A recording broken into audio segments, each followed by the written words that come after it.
Hi hello నేను మీ Veeresh, welcome back to Telugu industry news.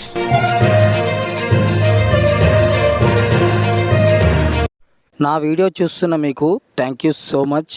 మీరు చూస్తున్నారు కానీ సబ్స్క్రైబ్ చేసుకోవట్లేదు. సబ్స్క్రైబ్ చేసుకోవటం వల్ల ఏం ఖర్చు అవ్వదు కదా, ప్లీజ్ సబ్స్క్రైబ్ చేసుకోండి. Thank you so much. రచయిత కోన వెంకట్ సంచలన ప్రకటనలు చేశారు. ఎన్టీఆర్ ఇంటి ముందు టెంట్ వేసి నిరాహార దీక్ష చేస్తా అంటున్నారు. ఆయన నిర్ణయం వెనుకున్న కారణం ఏమిటో చూద్దాం రండి. స్టార్ రైటర్ కోన వెంకట్ అనేక బ్లాక్ బస్టర్ ఇచ్చారు. ఆయన సమర్పణలో గీతాంజలి మళ్ళీ వచ్చింది. టైటిల్తో హర్రర్ కామెడీ డ్రామా తెరకెక్కింది. అంజలి ప్రధాన పాత్రలో నటించగా శ్రీనివాస్ రెడ్డి, సత్య, ఆలీ, శకలక శంకర్ వంటి నటులు కీలక పాత్రలు చేశారు. 2014లో ఇదే కాంబినేషన్లో వచ్చిన గీతాంజలి సూపర్ హిట్ అయింది.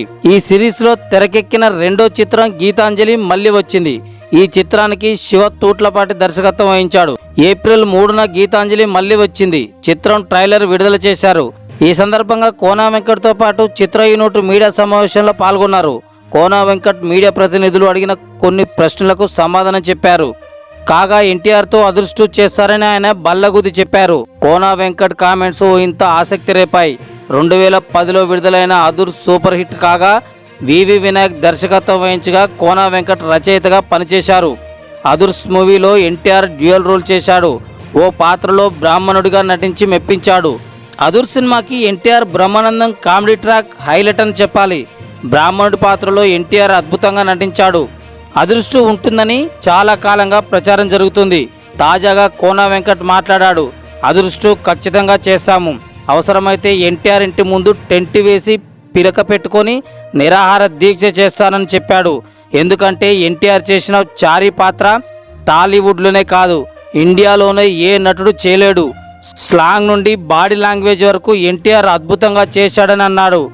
మరి ఎలాగైనా ఒప్పించి ఎన్టీఆర్తో అదృష్టం చేస్తానని అంటున్న కోన వెంకట్ కోరిక ఏ మేరకు నెరవేరుతుందో చూడాలి. ఎందుకంటే ఎన్టీఆర్ ఇప్పుడు పాన్ ఇండియా దర్శకులతో బిజీగా ఉన్నాడు. ఆయన కోన వెంకట్ వివి వినాయకులతో పని చేస్తాడని చెప్పలేం. చేసినా దానికి చాలా సమయం పడుతుంది. ఫ్రెండ్స్, అదృష్టం సినిమా చేస్తే ఎలా ఉంటుందనేది కామెంట్ బాక్స్లో మీ అభిప్రాయాన్ని తెలియజేయండి.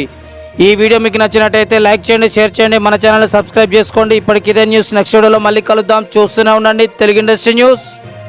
జై తెలుగు ఇండస్ట్రీ, జై ఎన్టీఆర్.